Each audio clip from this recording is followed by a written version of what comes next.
quisiera hacer una reflexión sobre en qué contexto se produce y se expresa la violencia. Es decir, no podemos prescindir de las condiciones sociales, del tipo de sociedad en la que estamos viviendo para entender, para comprender cómo la violencia se genera.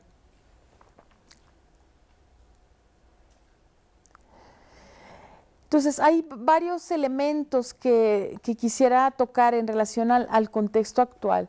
Por un lado, hay una crisis de la familia patriarcal, de la familia basada en el autoritarismo sobre la mujer y sobre los hijos, en donde la voluntad del padre de manera automática se hacía, ¿verdad?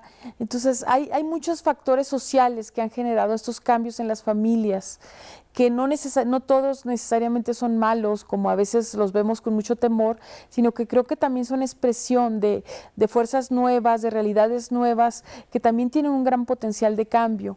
Algunos de ellos, bueno, hay cambios en la economía, lo que ha implicado pues nuevos modelos de trabajo, nuevas formas de organización laboral, también condiciones más inestables en el ámbito económico. También tenemos como otro factor la incorporación de las mujeres al trabajo como un fenómeno totalmente irreversible, es decir, es una realidad que no puede ser obviada, pero tampoco es una realidad que pueda volver atrás, como algunos a veces proponen. Es decir, difícilmente o casi imposiblemente las mujeres, la mayoría de las mujeres volveremos al ámbito doméstico, por muchas razones, porque muchas mujeres están estudiando, por el deterioro de los salarios, lo que ha hecho que muchas mujeres tengan que trabajar, por el mismo deseo también de emancipación y de autonomía de las mujeres. Entonces esto ha generado una condición distinta al interior de las familias, pero donde por un lado muchas de las funciones de las mujeres siguen cargando las propias mujeres, las seguimos cargando en el ámbito doméstico, pero por otro lado tampoco se han repartido mucho las cargas. Creo que esto genera también una condición mucho más difícil al interior de las familias, porque hay una pregunta sobre quién sustituye el trabajo de las mujeres, que finalmente sigue cargándose mucho sobre las mujeres. Y por otro lado también para en muchos sentidos, sobre todo para los hijos pequeños, en muchos de los casos significa mayor tiempo solos, mayor abandono. Y bueno, todo esto es un tema que no es exclusivo de las mujeres, sino que es un tema y una reflexión que como sociedad tenemos que hacer en relación a qué cambios tenemos que hacer para garantizar las mejores condiciones para el desarrollo de las mujeres, de las familias, pero también de las nuevas generaciones, ¿no? Hay una gran dificultad para armonizar trabajo y vida familiar, es decir, en los trabajos cada vez se nos exige más tiempo, mayor intensidad, y esto normalmente suele ir reñido con los tiempos de la convivencia familiar. En las grandes ciudades, pues los tiempos de desplazamiento y muchas de estas condiciones hacen que se vuelva más difícil la convivencia familiar, el tiempo de estar juntos, el escuchar al otro, el poder compartir y desarrollar esas habilidades, esa capacidad de convivencia, eso que se desarrolla mucho desde las familias, ¿no? Y bueno, también un hecho es que las familias están mucho más vulneradas porque la familia no es la única influencia, es decir, las familias están inmersas en contextos muy complejos, a veces agresivos, muy agresivos, pero también con mucha influencia de los medios de comunicación, de otros agentes socializadores de los cuales la familia a veces es más difícil que los controle que en otros tiempos, ¿no? También tenemos una crisis de los modelos basados en el autorismo para formar a las nuevas generaciones. Esta es una dificultad que tenemos tanto como padres o madres de familia como docentes. Es decir, las nuevas generaciones no hay no está incorporado un patrón en donde ellos estén dispuestos a recibir de manera autoritaria órdenes, o donde en muchos de los casos ellos asuman una condición de subordinación como fue en nuestras generaciones. Esto nos hace tener que establecer otro tipo de relaciones con los jóvenes, mucho más de equidad, de corresponsabilidad, donde también los reconocemos a ellos como sujetos. No quiere decir que abandonemos nuestro papel como adultos, pero donde tenemos que acompañar con mucho más respeto y de manera mucho más compleja, por decirlo así, esta educación de nuestros niños y jóvenes, ¿no?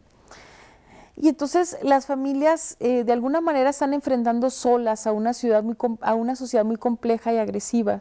Desafortunadamente en nuestros países carecemos de auténticas políticas familiares, de desarrollo de las familias. Es decir, este es un tema que hasta hoy está en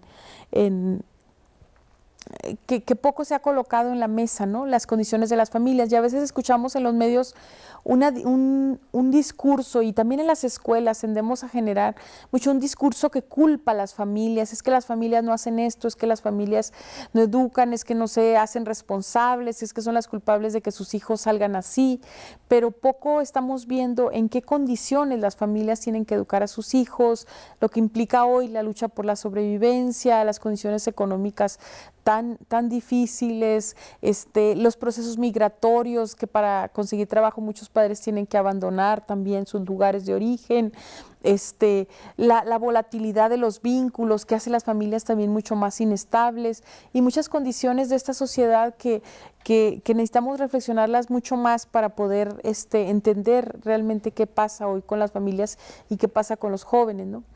También estamos en una sociedad donde se han ido rompiendo los vínculos sociales. Esto es importante, ¿verdad? Porque es una sociedad menos cohesionada de alguna manera, hay muchas rupturas en nuestro tejido social. Y esto ha sido muy promovido por el mercado, por el mundo del consumo, la idea del individualismo, del cada quien rásquese como pueda, donde en nuestras comunidades a veces, sobre todo en las grandes ciudades, se va conformando estilos de vida donde nadie conoce a nadie, nadie se preocupa por nadie, el mensaje es, lo importante eres tú sal adelante, rompiéndose como el arraigo, los vínculos, la relación con la comunidad. Esto, a veces las escuelas también lo promovemos mucho, una cultura del individualismo, de poca capacidad de trabajar en equipo, de poca corresponsabilidad a sentirse parte también de una comunidad, no solo la escuela de cara a los sujetos a quienes se educa de manera individual hacia cada uno, sino de cara al entorno, a la comunidad en la cual se encuentra inserta, ¿verdad? Y estas rupturas en las relaciones muy exacerbadas, muy promovidas por la sociedad de consumo, por el consumismo, por el individualismo, por donde cada quien nos volvemos nada más gestores de nuestras propias necesidades personales, pero poco gestores del sentido de la comunidad, de la corresponsabilidad social. En ese sentido, hemos ido perdiendo muchos mecanismos de regulación social, es decir, muchas cosas que antes se resolvían solas, que la propia comunidad las regulaba, entre ellas la violencia y muchas de estas cuestiones.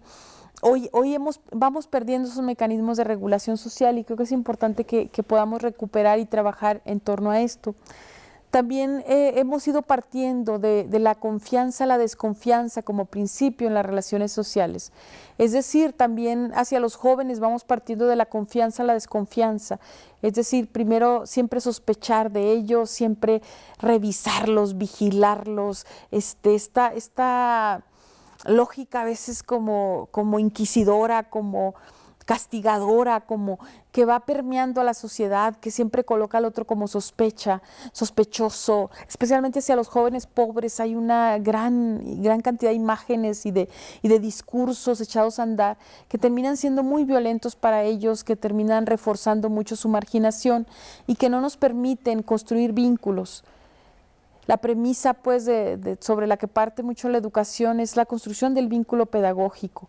Entonces, en la medida en que vamos generando más desconfianza, en donde ya nadie ayuda a nadie, donde acercarme al otro es siempre bajo la idea de que me puede atacar, esto que a veces a lo mejor en el nivel personal podemos pensar que son las mejores estrategias, en el nivel colectivo esto nos está destruyendo muchísimo.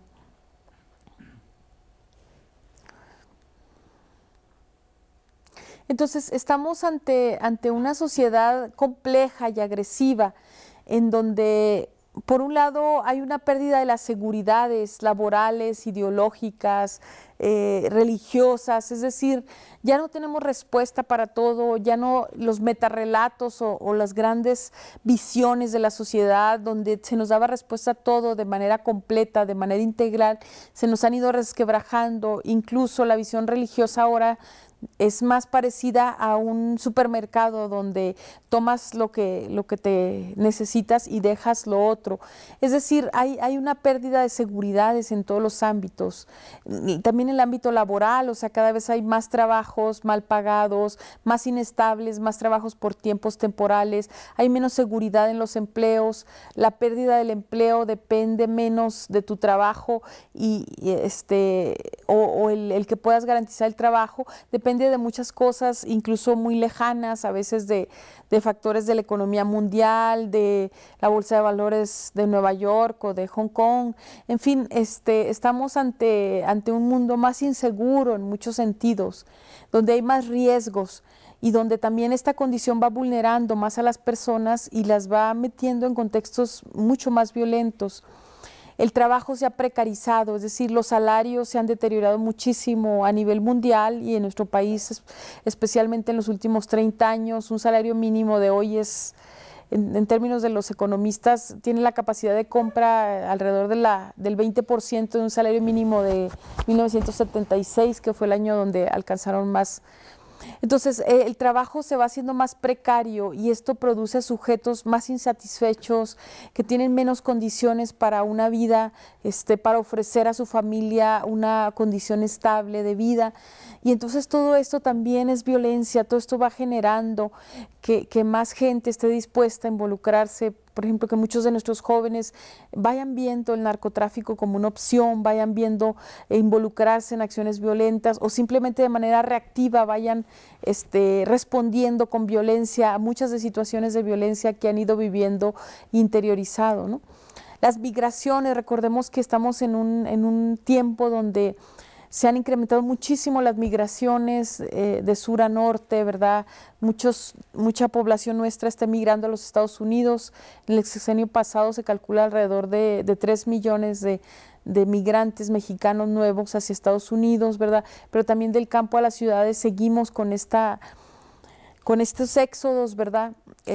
Y entonces todo eso genera ambientes culturales, genera rupturas que no siempre es posible por parte de las personas elaborarlas. ¿Cómo elaboran culturalmente? ¿Cómo viven los indígenas en las ciudades? Donde hoy, por ejemplo, ya hay el mismo número de indígenas en las ciudades que en comunidades rurales. ¿Cómo elaboran culturalmente? ¿Cómo se construye la relación con los otros? ¿Cómo los jóvenes de la segunda generación de migrantes procesan vivir en otros entornos, en otros ambientes? ¿Cómo los padres acompañan este proceso cuando los códigos culturales que ellos aprendieron fueron otros? Entonces todo esto va generando sujetos fragmentados. Y estamos en una sociedad donde las personas tenemos menos espacios para elaborar, para procesar. Y tenemos una sociedad donde hay una sobreestimulación de mensajes visuales a través de los medios, a través del internet, a través de muchas imágenes que se lanzan, pero donde por otro lado nuestros jóvenes y nosotros mismos tenemos menos espacios, menos condiciones para procesar.